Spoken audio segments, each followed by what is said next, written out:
Hello dear students, welcome back to WB smart coaching. তো আজকে আমরা কষে দেখি 1.3 থেকে এর আগের পার্টি হচ্ছে 5 দাগ পর্যন্ত আমরা অঙ্ক করে ফেলেছি। তো আজকে আমরা 6 দাগ, 7 দাগ, 8 দাগ এবং 9 দাগ, এখানে মোট 4টা কোশ্চেন আমরা এই দ্বিতীয় পার্টে করব। চলো আমরা তো 6 দাগে যে কোশ্চেন রয়েছে, এই কোশ্চেনটা কী বলা হয়েছে দেখো। এখানে বলছি 2 অঙ্কের একটি সংখ্যার দশকের ঘরের অঙ্ক এককের ঘরের অঙ্ক অপেক্ষা 3 কম। সংখ্যাটি থেকে উহার অঙ্ক দুটি গুণফল বিয়োগ করলে বিয়োগফল 15 হয়। তাহলে সংখ্যাটি এককে ঘরের অঙ্ক হিসেব করে লিখি।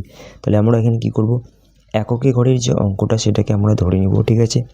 ধরার পরে তারপরে হচ্ছে দশকে ঘরের অঙ্ক অপেক্ষা কত বলছে, দশকে ঘরের যে অঙ্কটা সেটা এককে ঘরের অঙ্ক অপেক্ষা 3 কম, ঠিক আছে। তাহলে সেটাকে আমরা পরে লিখব যে দশকে ঘরের অঙ্কটা কত হবে, তাহলে x-3, ঠিক আছে। সংখ্যাটি থেকে উহার অঙ্ক দুটির গুণফল বিয়োগ করলে বিয়োগফল কত হবে, 15। তাহলে চলো সমীকরণটা গঠন কীরকম হবে সেটা আমরা দেখে নিই। তাহলে এখানে আমরা একই ঘরের যে অঙ্কটা সেটাকে আমরা ধরে নেব, ঠিক আছে। তাহলে কী লিখব হচ্ছে ধরি এককের ঘরের অঙ্কটি কত ধরবো, এক্স হবো, ঠিক আছে। তাহলে এককের ঘরের অঙ্কটি যদি এক্স হয় তাহলে দশকের ঘরের অঙ্কটি কত হবে, অতএব দশকের ঘরের অঙ্কটি কত হবে, এর থেকে হচ্ছে 3 কম, তাহলে হচ্ছে x-3, তাই না, এটা লিখবো। তো এখানে দেখো, এখানে কি করব আমরা, এককে ঘরে এখানে আমরা ধরো একক আর হচ্ছে দশক, তাই না। তো এককে ঘরের অঙ্ক এক্স আর দশকের ঘরের অঙ্ক কত হচ্ছে x-3, ঠিক আছে। এটা যদি হয় তাহলে এবার এখানে সংখ্যাটা কি আসবে, সংখ্যাটা আসবে যেহেতু দশকের ঘরে এটা, তাই না, তাহলে আমরা এখানে 10 ধরবো, রাইট। 10 ইন্টু x-3, তার সঙ্গে এককে ঘরের অঙ্কটা প্লাস হয়ে যাবে, বোঝা গেছে। তো এখানে এককে ঘরের অঙ্কটাকে আমরা এক্স ধরেছি, দশকের ঘরের অঙ্ক হচ্ছে x-3। তো এবার যদি আমরা যদি বলি সংখ্যাটি, তাহলে সংখ্যাটি কী লিখবো আমরা, 10 ইন্টু x-3, তারপরে প্লাস হচ্ছে এক্স, বোঝা গেছে। এখানে আমরা লিখবো অতএব সংখ্যাটি লিখবো হচ্ছে 10 ইন্টু x-3, তারপরে হচ্ছে প্লাস এক্স, ঠিক আছে। তো এটা এখানে একটুখানি আমরা প্লাস মাইনাস করে নিই, ঠিক আছে। 10 দ্বারা এক্সকে গুণ করলে কত হবে, 10x, মাইনাস 10 দ্বারা 3কে গুণ করেছে 3 × 30, তারপরে যোগ আছে এক্স, ঠিক আছে। এবার এখানে দেখো 10x আর এখানে 1x, তাই না, দুটোকে প্লাস করলে কত পাই আমরা, 11x, তারপর কত রয়েছে -30, ঠিক আছে। এটা হচ্ছে সংখ্যাটা, বোঝা গেছে, এটা হচ্ছে সংখ্যাটা। এবার এখানে কি বলা হয়েছে যে সংখ্যাটি থেকে উহার অঙ্ক দুটির গুণফল বিয়োগ করলে বিয়োগফল কত হবে, 15। তাহলে সংখ্যাটি হচ্ছে এটা, ঠিক আছে, সংখ্যাটি হচ্ছে এটা 11x - 30, এটা হচ্ছে সংখ্যাটা। এটা থেকে উহার অঙ্ক দুটো গুণফল, অঙ্ক দুটো কী কী আছে, অঙ্ক দুটো একটা হচ্ছে x-3 আর একটা হচ্ছে এক্স। তাহলে এই দুটোর গুণফল বিয়োগ করলে কত দেখাবো আমরা, 15 দেখাবো, ঠিক আছে। তাহলে চলো প্রশ্ন অনুসারে দেখাই। এখন প্রশ্ন অনুসারে সংখ্যাটি হচ্ছে 11x - 30, এটা থেকে উহাদের অঙ্ক দুটি গুণফল বিয়োগ করব। তাহলে মাইনাস গুণফল হচ্ছে x-3 ইন্টু এক্স, ঠিক আছে। এই দুটোর গুণফল বিয়োগ করলে কত হচ্ছে, বিয়োগফল 15, ঠিক আছে। প্রশ্ন অনুসারে তাহলে আমরা এই সমীকরণটাকে দেখালাম, ঠিক আছে। তো কী করবো, এখানে একটুখানি আমরা সলভ করে নিই। তাহলে এখানে রয়েছে 11x - 30, তারপরে মাইনাস এক্স দ্বারা যদি গুণ করি তাহলে কত হবে, এটা x², মাইনাস এটা গুণ করলে হচ্ছে, দেখো এখানে মাইনাসে প্লাস হয়েছে না, এক্স দ্বারা 3 গুণ হচ্ছে 3x = 15। তো পরের লাইনে লিখবো, পরের লাইন না, x² আমরা প্রথমে রাখবো, ঠিক আছে। তাহলে x² প্রথমে রাখলে -x² রয়েছে তাই মাইনাস হবে, আর 11x আর এখানে হচ্ছে 3x, তাহলে দুটোকে আমরা প্লাস করবো, যেহেতু প্লাস রয়েছে 11, তাহলে 11 আর 3 প্লাস করলে কত হবে, 11 আর 3 হচ্ছে 14, তাহলে 14x, তারপরে হচ্ছে -30, তারপরে এই 15টা বাদিকে নিয়ে চলেছে, এটা -15 হয়ে যাবে, ঠিক আছে, = 0, ডান দিকে 0। তারপরে লাইনে হচ্ছে -x² প্লাস 14x। এবার এই দুটোকে মাঝে প্লাস করলে কত হচ্ছে, দেখো 15 আর হচ্ছে 30 যদি আমরা যোগ করি তাহলে এখানে আমরা পাচ্ছি 45, তাই না, = 0, ঠিক আছে। তো এরপরে লাইনে দেখো আমরা কি করব, এখানে হচ্ছে উভয় দিকে না মাইনাস দ্বারা গুণ করবো, ঠিক আছে। মাইনাস দ্বারা যদি গুণ করে নিই তাহলে এই চিহ্নটা চেঞ্জ হয়ে যাবে, তাই না, মানে বাদিকে সবগুলো চিহ্ন চেঞ্জ হয়ে যাবে মাইনাস দ্বারা যদি গুণ করি। তাহলে এটা হচ্ছে x², এটা হবে -14x, তারপর এটা হচ্ছে +45 = 0। তাহলে 0 সামনে তো মাইনাস হয়ে যায় না, উভয় দিকে মাইনাস দ্বারা কী করবো আমরা গুণ করলাম, ঠিক আছে। তো এটা না লিখলেও চলবে, মাইনাস দ্বারা আমরা গুণ করেছি এখানে। তো এখন দেখো এখানে কী করবো, এটাকে মিডল টার্ম করবো, ঠিক আছে। কত করবো, কী করবো, এখানে মিডল টার্ম করবো, ঠিক আছে। মিডল টার্ম যদি করি এখানে আমাদের কত লাগবে, মাঝখানে 14 আর সাইডে হচ্ছে 45 না, তো প্লাস রয়েছে, তাহলে হচ্ছে প্লাস করে 14 লাগবে। তো আমরা সংখ্যাগুলো দুটো যারা মিডল টার্ম করতে জানো তারা হচ্ছে এখানে সংখ্যা দুটো কিন্তু পেয়ে গেছো অলরেডি। এখানে কত কত হবে, 5 9 45 না, 5 9 45 মানে 9 + 5, দেখো 9 + 5 করলে হচ্ছে 14 হয়ে যাবে, আর গুণ করলে সেটা 45 হয়ে যাবে, ঠিক আছে। +45 = 0। এরপরে লাইনে কী হচ্ছে দেখো, x² - x দ্বারা গুণ করে এখানে 9x, আর একটা প্লাসে মানে যে মাইনাস হচ্ছে 5x, তারপরে হচ্ছে +45 = 0, ঠিক আছে। পরের লাইনে কী করবো আমরা, দুটো থেকে কমন নিব x, তাহলে x কমন রাখলে পরে কত থাকবে, মানে x - 9 থাকবে, তাই না। আর এখান থেকে যদি 5 কমন রাখি তাহলে কত হবে, এটা হচ্ছে x - 9, ঠিক আছে, = 0, ঠিক আছে। তারপরে দেখো সেম দুটো আছে x - 9, তাহলে একটাকে লিখবো x - 9, আর একটা রাখবো হচ্ছে এদিকে x - 5 = 0। তাহলে এখানে দেখো দুটো রাশির গুণফল 0 হয়েছে না, তো এখানে লিখবো আমরা দুটি রাশির গুণফল 0। তাহলে দুটি রাশির গুণফল 0 হলে কী হয়, ওদের প্রত্যেকটা মান 0 হয়, তাহলে অতএব x - 9 = 0। তারপরে লাইনে কী লিখবো, x = হচ্ছে শুধু 9, তাই না, মানে +9, বোঝা গেছে। তো আমরা আরেকটা থেকে দেখাবো, কি দেখাবো, এখানে অথবা লিখবো, তাই না, অথবা লিখে দেখাবো হচ্ছে x - 5 = 0। তারপরে লাইনে হচ্ছে x = 5, বোঝা গেছে। তাহলে x এর এখানে দুটো মান বেরোয়েছে, ঠিক আছে। তাহলে দেখো ওখানে সংখ্যাটি এককের যে অঙ্ক এখানে দুটো বেরোয়েছে, দুটোই প্লাস, তো দুটোই হতে পারে, ঠিক আছে। তাহলে আমরা আনসার লিখবো অতএব নির্ণয় এককের ঘরের অঙ্কটি 5 অথবা কত লিখবো, 9, ঠিক আছে। এই দুটোই হবে আনসার, বোঝা গেছে। তো চলো এবার নেক্সট কোশ্চেনটাকে দেখি কী রয়েছে। তো এরপরে দেখো এখানে 7 দাগের যে কোশ্চেন রয়েছে, দেখো 7 এবং 8 দাগের যে কোশ্চেন দুটো রয়েছে না, এটা মোটামুটি দুটো সেম টাইপ রয়েছে। তো দেখো 7 দাগের যে কোশ্চেন রয়েছে এখানে কী বলছে, আমাদের স্কুলে চৌবাচ্চার দুটো নল আছে, নল দুটি দিয়ে চৌবাচ্চাটি 11.1/9 মিনিটে পূর্ণ হয়। যদি নল দুটি আলাদাভাবে খোলা থাকে তবে চৌবাচ্চাটি ভর্তি করতে একটি নল অপর নলটির থেকে 5 মিনিট বেশি সময় নেয়। তাহলে প্রত্যেকটি নল পৃথকভাবে চৌবাচ্চাটিকে কত সময় পূর্ণ করবে হিসেব করে লিখি, ঠিক আছে। তাহলে এখানে প্রত্যেকটা নল কত সময় করে নেবে সেটা আমাদের কিন্তু বের করতে হবে, ঠিক আছে। তাহলে এখানে দুটো নল রয়েছে, দুটো নলের মধ্যে আমরা ধরো প্রথম নল আর দ্বিতীয় নল ধরে নেব। অবশ্যই একটা নল একটু সরু থাকবে, একটু হচ্ছে আরেকটা নল হচ্ছে তার প্রসেসে একটু বেশি মোটা থাকবে, ঠিক আছে। তার জন্য কি হবে, যে নলটা মানে কী বলছে, একটা নল থেকে আরেকটা নল 5 মিনিট বেশি সময় নেবে, ঠিক আছে। যেটা হচ্ছে প্রসেসে একটু কম থাকবে, মানে সরু থাকবে, সেটা কিন্তু 5 মিনিট ওর থেকে প্রথমটার থেকে ধরো যে পরেরটা হচ্ছে 5 মিনিট সময় বেশি নেবে, ঠিক আছে। তো চলো এটা সমীকরণ গঠন কীরকম হচ্ছে চলো দেখে নিই। তাহলে এখানে আমরা কী করব, এখানে আমরা হচ্ছে ধরে নিব যে প্রথম নল আর দ্বিতীয় নল, তাহলে প্রথম নলটি দিয়ে পূর্ণ করতে সময় লাগে হচ্ছে x মিনিট। চলো লিখে নিই, ধরি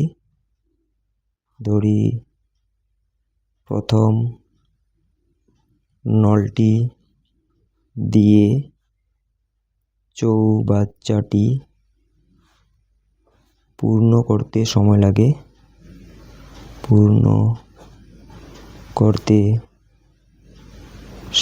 লাগে x মিনিট।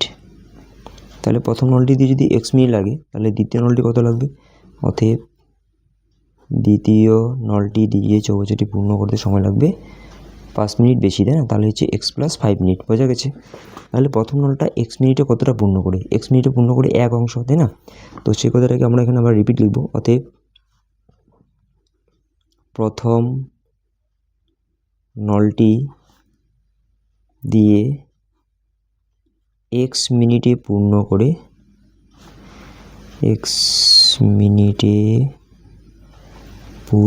করে কতটা পূর্ণ করবে, 1 অংশ পূর্ণ করবে, তাই না। সম্পূর্ণ অংশ মানে 1 অংশ, ঠিক আছে। তাহলে 1 মিনিটে কতটা পূর্ণ করবে, 1 মিনিটে পূর্ণ করবে হচ্ছে 1/x অংশ, ঠিক আছে। এটা প্রথম নল দিয়ে হলো। তাহলে দ্বিতীয় নলটা এবার লিখব, অতএব দ্বিতীয় নলটি দিয়ে, দ্বিতীয় নলের টাইম হচ্ছে x + 5, ঠিক আছে। এই যে দেখো x + 5 মিনিট, তাহলে x + 5 মিনিটে পূর্ণ করে, এখানে কিন্তু লেখাটাকে লিখে নিই আমি, মিনিটে পূর্ণ করে x+5 মিনিটে পূর্ণ করে কত অংশ? এক অংশই পূর্ণ করে, তাই না? দ্বিতীয় নলটি দিয়ে যদি আলাদাভাবে খোলা থাকে, তাহলে 1 মিনিটে কতক্ষণ পূর্ণ করবে? 1 মিনিটে কতটা পূর্ণ করবে? 1 মিনিটে পূর্ণ করবে হচ্ছে 1/x+5 অংশ। বোঝা গেছে? তাহলে দুটো নল যদি একসঙ্গে খোলা থাকে তাহলে 1 মিনিটে কতটা পূর্ণ করবে? দুটো প্লাস হয়ে যাবে, তাই না? তাহলে কী লিখবো এখন? অতএব একত্রে 1 মিনিটে পূর্ণ করে, তাহলে একত্রে মানে একসঙ্গে 1 মিনিটে কতটা পূর্ণ করবে? এই 1 মিনিট, প্রথম নলটা 1 মিনিটে পূর্ণ করেছে 1/x অংশ, দ্বিতীয় নলটা 1 মিনিটে পূর্ণ করেছে 1/x+5 অংশ। ঠিক আছে? তাহলে এইটা যোগ হয়ে গেল। বোঝা গেছে? তাহলে একত্রে 1 মিনিটে পূর্ণ করে এত অংশ টোটাল। ঠিক আছে? তো এখানে আমরা প্লাস করছি না, এটা পরে করব। তো এখানে একত্রে খোলা রাখার পর ট্যাঙ্কটিকে পূর্ণ করেছে কত মিনিটে? 11/9 মিনিটে। ঠিক আছে? তাহলে 11/9 মিনিটে পূর্ণ করে কত অংশ? তাহলে 11/9 ইন্টু 1/x+1/x+5 এত অংশ। ঠিক আছে? তাহলে এটা আমরা বের করলাম যে 11/9 মিনিটে পূর্ণ করছে এই অংশটা। ঠিক আছে? কিন্তু ওখানে বলা হয়েছে যে 11/9 মিনিটে চৌবাচ্চাটিকে পূর্ণ করে দেয়। চৌবাচ্চাটিকে পূর্ণ করা মানে হচ্ছে এক অংশ পূর্ণ করে। ঠিক আছে? তো আমরা প্রশ্ন অনুসারে কী দেখাবো? প্রশ্ন অনুসারে দেখাবো যে এটা ইকুয়াল টু 1, রাইট? তাহলে চলো আমরা প্রশ্ন অনুসারে এবার দেখাবো। লিখব কি? যে প্রশ্নানুসারে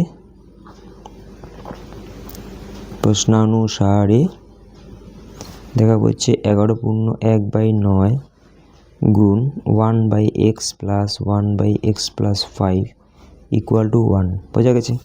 তারপরে লাইনে কী করবো? দেখো, এটাকে গুণ করব। 9 11 99 আর একে উপরে হলো 100 আর নিচে হচ্ছে 9। তাহলে এইখানে ভিতরে যেটা ব্র্যাকেটের ভিতরে আছে এটাকে আমরা প্লাস করে নিই। ঠিক আছে? তাহলে এটাকে সেকেন্ড ব্র্যাকেট শুরু করি। এখানে সেকেন্ড ব্র্যাকেট, এই নিচে দুটোর গুণফল আসবে এখানে লসাগু, তাই না? x × x+5। বোঝা গেছে? এবার 1 দ্বারা x+5কে গুণ করে দাও। x+5 হলো, তাই না? প্লাস মাঝখানে দিলাম 1 দ্বারা x গুণ করে দিলে কত হবে? x আর ডান দিকে রয়েছে কত? 1 দিলাম। আচ্ছা, পরের লাইনে কী করবো? এই যে 100/9 রয়েছে না, এটাকে ডান দিকে নিয়ে গেলে 1-এর সঙ্গে গুণ করবো ঠিকই, কিন্তু এখানে কি অংশটা চেঞ্জ হয়ে যাবে। ঠিক আছে? উল্টে যাবে, মানে 9টা উপরে যাবে, 100 নিচে চলে যাবে। ঠিক আছে? তাহলে দেখো বাঁ দিকে আমাদের কী থাকছে? বাঁ দিকে থাকছে হচ্ছে x প্লাস করলে হবে 2x + 5, আর নিচে x দ্বারা গুণ করলে হচ্ছে x² + 5x। বোঝা গেছে? আর এটা যেটা বললাম 1 ইন্টু কী হবে? 9/100, তাই না? আচ্ছা, এরপর যেটা আসবে সেটা কী আসবে? দেখো এখানে আমাদের হচ্ছে 9 আর 1 গুণ করলে কত হবে? 9 × 9, তাই না? 9 × 9 আর নিচেটা গুণ করে দেবো। 9 × 9 আর x² গুণ করলে কত হবে? মানে 9x² প্লাস 5 নং কত হবে? 45x। বোঝা গেছে? 100 দ্বারা উপরটাকে গুণ করো, তাহলে কত হবে? 200x যোগ 5, 100 আর 5 গুণ করলে হচ্ছে 500। ঠিক আছে? আচ্ছা, এরপরে দেখো, এরপরে কী করবো? ডান দিকে যেগুলো আছে সবগুলো আমরা বাঁ দিকে নিয়ে যাবো। তাহলে কত হবে? 9x² প্লাস 45x, তারপরে হচ্ছে -200x -500 ইকুয়াল টু ডান দিকে থাকবে 0। ঠিক আছে? তারপরে লাইনে কী করবো? এখানে হচ্ছে তারপরে লাইনে এখানে হচ্ছে 9x², দেখো 9x², তারপরে 45 এখানে যোগ, আর পরটা হচ্ছে 200x মানে একটা বিয়োগ, তাই না? প্লাসে মানে কী হবে? তাহলে -200x, এটা বড়ো তাই এখানে মাইনাস দিব। 200 থেকে 45 বিয়োগ করলে হচ্ছে 155x, তারপরে হচ্ছে 500 ইকুয়াল টু 0। ঠিক আছে? তো এরপরে আমাদের কী করতে হবে? এটা মিডল টার্ম করতে হবে। ঠিক আছে? মিডল টার্মটা আমরা দেখো কীভাবে করবো? সাইডের দুটো গুণফল নেব না? সাইডের দুটোর গুণফল কত হয় এখানে? সাইডের দুটো গুণফল হচ্ছে আমাদের 5 নং 45 মানে 4500, অনেক বড়ো সংখ্যা। ঠিক আছে? মাঝখানে কত লাগবে? 155। দেখো ভালো করে এখানে বুঝবে। তাহলে 4500কে যদি আমরা ভাগ এখানে লসাগু করি, তাহলে এখানে 5 দিই প্রথমে। 5 নং 45, 9 দিলাম, তারপরে দুটো 0। ঠিক আছে? এবার 3 × 3 একটা মৌলিক সংখ্যা, তাহলে তো 3 × 3 = 9, তাহলে 300 হলো। এবার আবার 3 দাও, তাহলে কত হচ্ছে? 100 হলো। এবার কত দিবি? আবার 5 দাও, তাহলে 20 হলো না? এবার এখানে দেখো আমরা কত পাচ্ছি? 3 × 3 = 9 আর 9 × 2 = 18 মানে 180। বোঝা গেছে? আর 5 5 কত হচ্ছে? 25। ঠিক আছে? তাহলে 180 থেকে যদি 25 আমরা বাদ দিই না, তাহলে কিন্তু দেখো আমরা কত পাচ্ছি? এখানে 155 পেয়ে যাচ্ছি, রাইট? কত পাচ্ছি? 155 পেয়ে যাচ্ছি। বোঝা গেছে? তাহলে 180 আর 25 আমরা লিখবো 155 পরিবর্তে। চলো এখানে সংখ্যাটাকে লিখে ফেলি। 9x² মাইনাস 155 পরিবর্তে আমরা লিখবো 180 মাইনাস কত 25, বোঝা গেছে, ইন্টু এক্স, এই এক্সটা রয়েছে না, তো -500 ইকুয়াল টু 0, ঠিক আছে। তো তারপরে লাইনে কী করবো দেখো, এখানে অর 9x² মাইনাস লিখবো হচ্ছে 180x মানে যে plus 25x minus 500 equal to 0, ঠিক আছে। আচ্ছা, তারপরে লাইনে কী করবো, আমরা প্রথম দুটো রাশি থেকে কমন নেবো। এখানে দেখো 9x কমন নেবো, তাহলে কত হবে, x মাইনাস হচ্ছে 20, তাই না, x মাইনাস 20 গুণ করলে দেখো 9 দুগুণে 18 মানে 180, x চলে আসবে এখানে। তারপরে যে প্লাস এখান থেকে হচ্ছে 25 আমরা কমন রাখবো, ঠিক আছে। 25 কমন রাখলে কত হবে, x মাইনাস এটাও 20 আসবে, বোঝা গেছে, ইকুয়াল টু 0। গুণ করে দেখো 25 আর x গুণ করলে হবে 25, 25 দ্বারা হচ্ছে 20 গুণ করলে 25 গুণ 50 মানে 500, বোঝা গেছে। এরপরে দেখো x মাইনাস 20, এই দুটোর মধ্যে আমরা একটাকে রাখবো, x মাইনাস 20 রাখবো, ঠিক আছে। তারপরে কত রাখবো, 9x প্লাস 25, ঠিক আছে, এই যে 9x প্লাস 25 ইকুয়াল টু কত হবে, 0, ঠিক আছে। তারপরে এখানে দেখো, এখানে কী করবো আমরা, যে দুটি রাশি গুণফল শূন্য না, এখানে দুটি রাশির গুণফল শূন্য, তাহলে দুটি রাশির গুণফল শূন্য হলে কী হবে, ওদের প্রত্যেকটা মান শূন্য হয়, তাই না।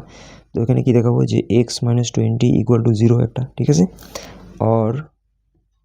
অতএব দিয়ে এটা, তাহলে x ইকুয়াল টু কত হবে, 20 শুধু হবে, তাই না। আর আরেকটা মান কত হচ্ছে দেখো, অথবা দিয়ে লিখবো এখানে, অথবা কত হচ্ছে 9x প্লাস 25 ইকুয়াল টু 0, তাহলে 9x ইকুয়াল টু কত হবে, -25, তাই না।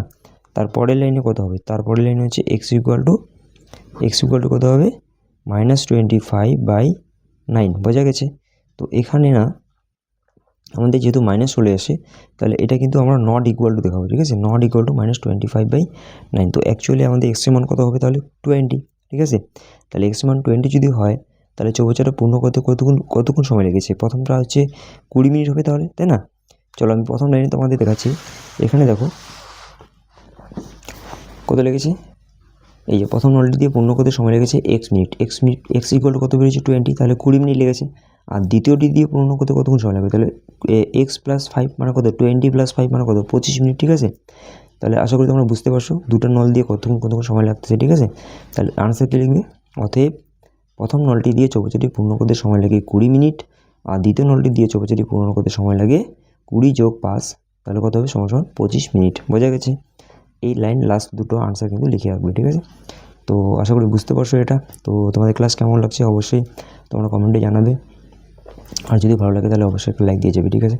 তো চলো এরপর নেক্সট কোশ্চেনটা আমরা দেখবো। এরপরে দেখো এখানে 8 দাগে যে কোশ্চেন রয়েছে, এখানেও কিন্তু সেম, কী বলছে, পর্ণা ও পীযূষ, তাই না, দুজন রয়েছে, ওখানে যেরকম দুটো নল, এখানে হচ্ছে দুজন ব্যক্তি, পর্ণা ও পীযূষ কোনো একটা কাজ একত্রে 4 দিনে সম্পন্ন করে। আলাদাভাবে একা একা কাজ করলে পর্ণা যে সময় লাগে, পীযূষে তার চেয়ে 6 দিন বেশি সময় লাগবে, ঠিক আছে। পর্ণা একাকেই কতদিনে কাজটি সম্পন্ন করতে পারবে, হিসেব করে লিখি, ঠিক আছে। পর্ণা কতদিনে কাজটা শেষ করবে সেটা কিন্তু আমরা ধরে নেব। তাহলে পর্ণা যতদিন লাগবে, তাহলে পীযূষে কতদিন লাগবে, তার চেয়ে 6 দিন বেশি লাগবে না। তাহলে পর্ণার যদি x দিন লাগে, তাহলে পীযূষে কতদিন লাগবে, x প্লাস 6 দিন লাগবে, ঠিক আছে। তো চলো সমীকরণ গঠন কীরকম হচ্ছে সেটা আমরা দেখে নিই। তো এখানে আমরা কী করবো, এখানে আমরা পর্ণার কতদিন লাগবে সেটা আমরা ধরে নেব, ঠিক আছে। তো চলো আমরা লিখি, 8 থেকে কোশ্চেনের লিখবো হচ্ছে, ধরি পর্ণার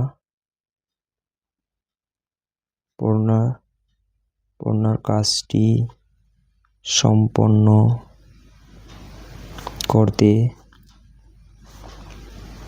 সময় লাগে x দিন, ঠিক আছে। ও x দিনে কাজটা করতে পারবে।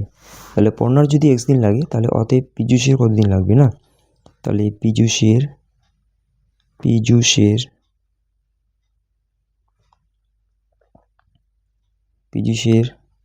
সময় লাগে x প্লাস 6, মানে ওর 6 দিন বেশি লাগে, তাই না, x প্লাস 6 দিন। তাহলে এখানে আমরা অতএব দিয়ে লিখব যে পর্ণা ও কাজ করে কতদিনে, x দিনে সম্পন্ন করে, মানে x দিনে কতটা কাজ করে, 1 অংশ করে, ঠিক আছে। তো একদিনে কতটা করবে সেটা আমরা বের করবো। তাহলে লিখবো অতএব পর্ণা x দিনে কাজ করে 1 অংশ, ঠিক আছে। পর্ণা x দিনে কাজ করে 1 অংশ, তাহলে একদিনে কতটা করবে, একদিনে কাজ করে 1/x অংশ। এবার হচ্ছে পীযূষ, তাহলে পীযূষ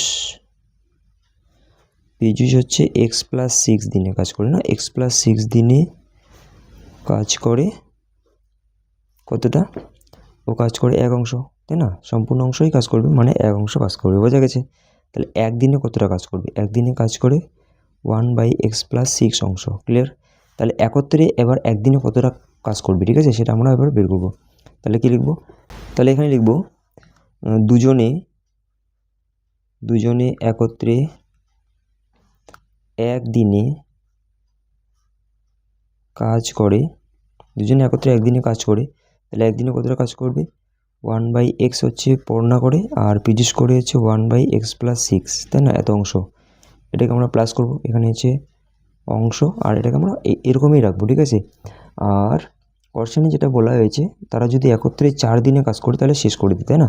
তাহলে দুজনে একত্রে একদিনে কাজ করে এত অংশ, এবার 4 দিনে লিখবো এখানে, তাহলে ঠিক আছে, 4 দিনে কাজ করে, তাহলে 4 দিনে কতটা কাজ করবে, 4 × 1/x + 1/x+6, ঠিক আছে, এত অংশ। ক্লিয়ার? তো 4 দিনে আমরা বের করলাম যে কতটা কাজ করে, 4 × 1/x + 1/x+6 এত অংশ, ঠিক আছে। কিন্তু 4 দিনে ওরা পুরো কাজটা শেষ করে দেয়। তাহলে পুরো কাজটা যদি সম্পূর্ণ করে, পুরো কাজ মানে হচ্ছে 1 অংশ, তার মানে কি দেখাবো আমরা, এখানে আমরা যেটা বের করেছি 4 দিনে কাজ করেছে এত অংশ, মানে 1 অংশ সমান সমান, ঠিক আছে। তাহলে প্রশ্ন অনুসারে আমরা লিখবো এখানে, প্রশ্ন অনুসারে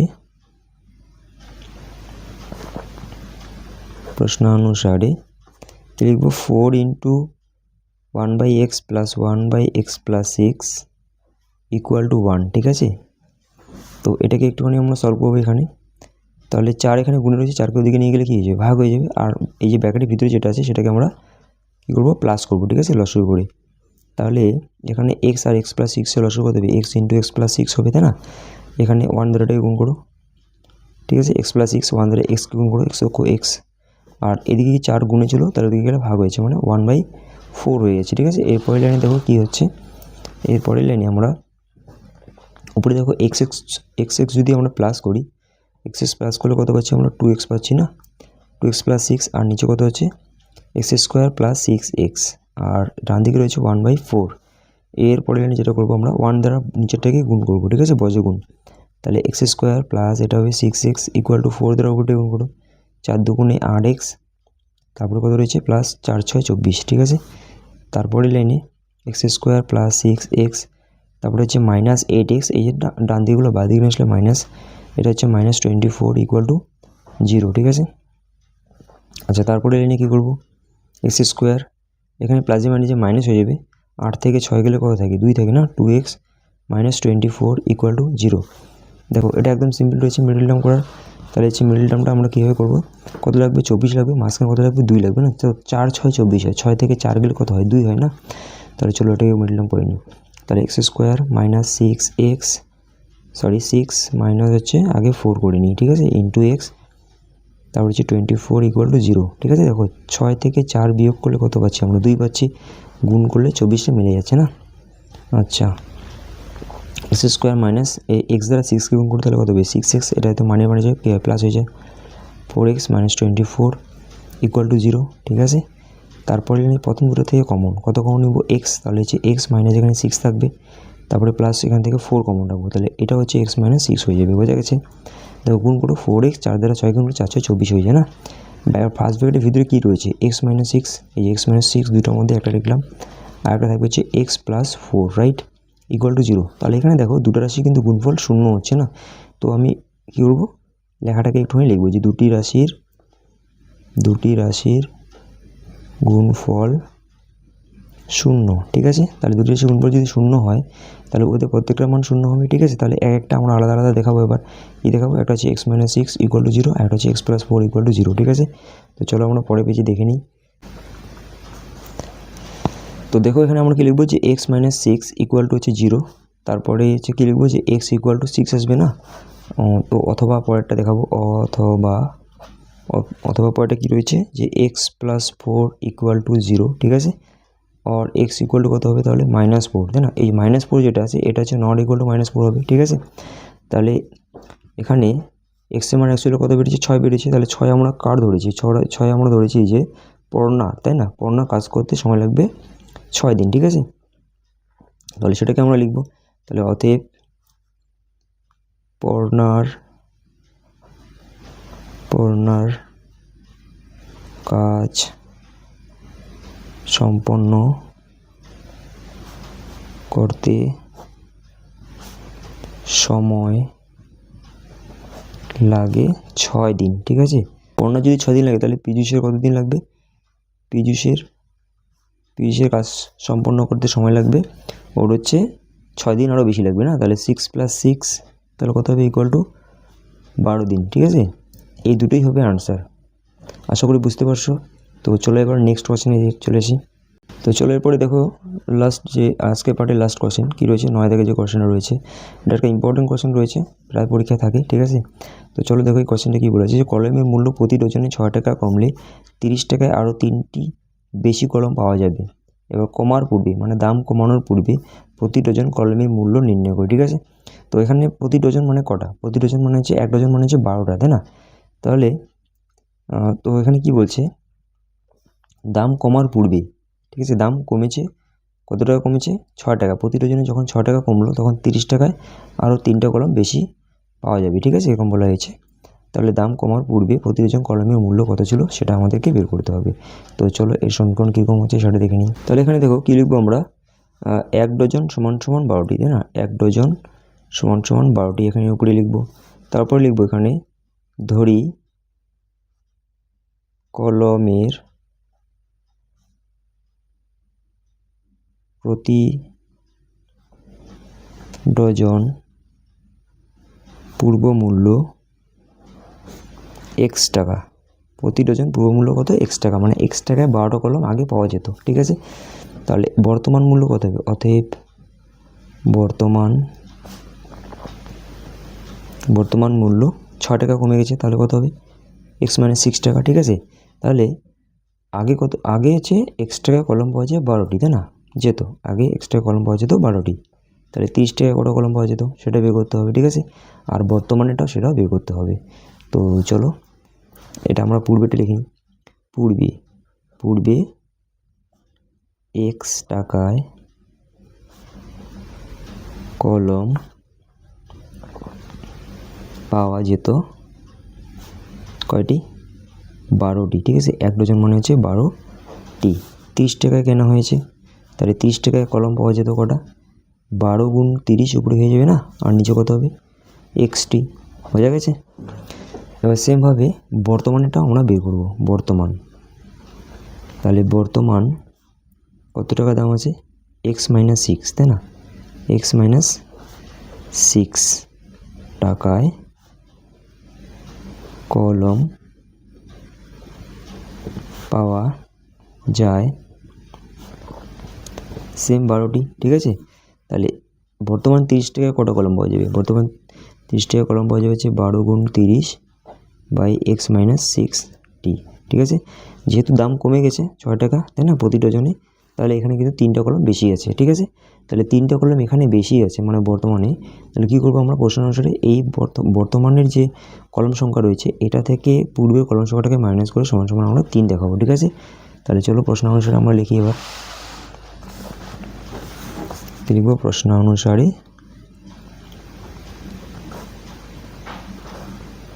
12 × 30 / x - 6 মাইনাস 12 × 30 / x, ঠিক আছে, = 3, মানে 3টা কলম বেশি পাওয়া যাচ্ছে। রাইট, তো চলো এটাকে আমরা একটু সলভ করি। তাহলে কী করবো? উপরে দেখো 12 × 30 দুটোর মধ্যে রয়েছে না সেম, তাহলে 12 × 30 আমরা কমন রাখবো। 12 × 30 কমন রাখলাম, তাহলে ব্র্যাকেটের ভিতরে কী থাকবে? 1/x - 6 মাইনাস 1/x = কত রয়েছে? 3। ঠিক আছে, তারপরে লাইনে দেখো এই যে 12 × 30 এখানে গুণ রয়েছে, এই দুটো সংখ্যাকে ওদিকে নিয়ে গেলে কত কী হবে? ভাগ হয়ে যাবে, মানে 3-এর নিচে হবে, তাই না? 3-এর নিচে থাকবে। আর এখানে আমরা কী করবো? বাদিকে এই দুটো লসাগু করবো। ঠিক আছে, লসাগু কত হবে? x - 6 × x, তাই তো? তাহলে 1 দ্বারা x গুণ করবো, তাহলে x মাঝখানে মাইনাস দিলাম। 1 দ্বারা x - 6কে গুণ করবো, কত হবে? 1 - 6ই হবে, কিন্তু সামনে মাইনাস আছে তার জন্য ওটার চিহ্ন প্লাস হয়ে যাবে। ঠিক আছে, = এখানে হচ্ছে 3/12 × 30। ঠিক আছে, এই 3 দ্বারা 30 কি কাটো? কত হবে? 10। বোঝা গেছে? তারপর লাইনে চলো, দেখো x কাটা যায় না, কেটে দিলাম, তাহলে উপরে থাকছে 6 আর নিচে এক্স দ্বারা গুণ করে কত হবে x square minus 6x equal to উপরে কত রয়েছে 1/120। দেখো 10 দ্বারা 12 গুণ করলে 120 হয়, আর উপরে তো 3 3 ছিল না। তো চলো পরের লাইনে কী হচ্ছে দেখো, পরের লাইনে আমরা এখানে কী করবো বজ্রগুণ করে নেবো, ঠিক আছে। 1 দ্বারা 20 এটাকে, তাহলে কত হবে x square minus 6x equal to 6 দ্বারা এটাকে গুণ করলে 6 বারণ কত হয় 72, মানে 720, বোঝা গেছে। তারপরে লাইনে কী করবো এক্স স্কোয়ার মাইনাস 6x, তারপরে মাইনাস এই 720টাকে বাদিকে নিলে সেটা মাইনাস হয়ে যাচ্ছে 720, ঠিক আছে, ইকুয়াল টু 0। এবার দেখো সিম্পলি কী করবো আমরা মিডল টার্ম করবো, কী করবো মিডল টার্ম। তাহলে মিডল টার্ম করতে গেলে কী করবো আমরা 720কে লসাগু করবো, ঠিক আছে। তাহলে দেখো এখানে 720 যেটা রয়েছে এটা লসাগু যদি করি আমরা কত দিব এখানে প্রথমে আমরা হচ্ছে, চলো আমি এটাকে লসাগু করে নিই আগে। তো দেখো এখানে আমি এটাকে এলসিএম করে ভাঙাইছি, যেটা হচ্ছে 3 দিয়ে করছি, তো 224 আসে, 10 দিয়ে করে এটাকে ভাগ করলে হচ্ছে 24 আসবে না। তাহলে 3 10 30 আর 24, 30 আর 24 যদি আমরা বিয়োগ করি তাহলে কিন্তু 6 পেয়ে যাচ্ছি না, আর গুণ করলে পরে 720 কিন্তু পাবো, ঠিক আছে। তাহলে এটা মিডল টার্ম করার জন্য আমরা কী করবো, এই 6-এর পরিবর্তে এখানে হচ্ছে 30 বিয়োগ কত লিখবো 24, বোঝা গেছে। সরি মাইনাস কত আছে এখানে তো এক্স ছিল, এক্স রাখতেই হবে, মাইনাস 720 ইকুয়াল টু 0। আচ্ছা তারপরে লাইনে কী করবো আমরা এই এক্স দ্বারা গুণ করবো, তাহলে এখানে হচ্ছে এক্স স্কোয়ার মাইনাস 30x, এই মানে যে প্লাস হয়ে যায় 24x, তারপরে মাইনাস 720 ইকুয়াল টু 0, ঠিক আছে। আচ্ছা তারপরে লাইনে আমরা এখান থেকে কী কমন নেবো এক্স কমন নেবো, ঠিক আছে। এক্স কমন নিলে হচ্ছে এক্স মাইনাস 30, তারপরে হচ্ছে প্লাস 24 কমন রাখলে হচ্ছে এটা হবে এক্স মাইনাস 30, ঠিক আছে, ইকুয়াল টু 0, ঠিক আছে। তো এরপরে দেখো সেম আমরা দেখতে পাচ্ছি কি দুটো সেম রয়েছে এক্স মাইনাস 30, তাহলে এই দুটোর জন্য আমরা একটাকে রাখবো যে এক্স মাইনাস 30, আর একটা হচ্ছে এক্স প্লাস 24, ঠিক আছে। এই দুটোর জন্য একটা রাখলাম, তার একটা হচ্ছে এক্স প্লাস 24 ইকুয়াল টু 0। তো এখানে আমরা দেখতে পাচ্ছি যে দুটি রাশির গুণফল 0, দুটি রাশির গুণফল 0, তাই না। 0 হলে ওদের প্রত্যেকটা মান 0 হয়। তাহলে দেখাবো অতএব এক্স মাইনাস 30 ইকুয়াল টু 0, তারপরে লাইনে হচ্ছে এক্স ইকুয়াল টু 30, ঠিক আছে, অথবা এক্স প্লাস 24 ইকুয়াল টু 0 और এক্স ইকুয়াল টু কত লিখবো তাহলে মাইনাস 24। তো এখানে ঋণাত্মক মান গ্রহণযোগ্য নয়, তাই হচ্ছে এক্স, অতএব x not equal to minus 24, বোঝা গেছে। তাহলে এক্সের মান কত আসছে 30। তো এক্স আমরা কী ধরছি যে প্রতি ডজন কলমের মূল্য এক্স টাকা, তাই না। তাহলে প্রতি ডজন কলমের পূর্ব মূল্য এক্স টাকা, এক্স ইকুয়াল টু কত বেরিয়েছে এখানে 30। তাহলে আনসার আমরা লিখবো কি যে প্রতি ডজন কলমের পূর্ব মূল্য 30 টাকা, ঠিক আছে। আমি চলো লিখে নিই চটপট। তো চলো আমি অ্যান্সারটাকে এখানে ছোট্ট করে লিখে রেখেছি জায়গার কমের জন্য, ঠিক আছে। প্রতি ডজন কলমের পূর্ব মূল্য 30 টাকা, তোমরা এটা লিখে রাখবে। তো ক্লাস তোমাদের কেমন লাগছে অবশ্যই কমেন্টে জানাও। আর হ্যাঁ, যারা চ্যানেল নতুন রয়েছে তো অবশ্যই চ্যানেলটাকে সাবস্ক্রাইব করে রাখবে। আর যদি ক্লাস ভালো লেগে থাকে তাহলে অবশ্যই এই ক্লাসটাতে একটা লাইক দিয়ে যাবে। তো চলো আজকের মতো ক্লাস এখানেই শেষ, দেখা হচ্ছে পরবর্তী ক্লাসে।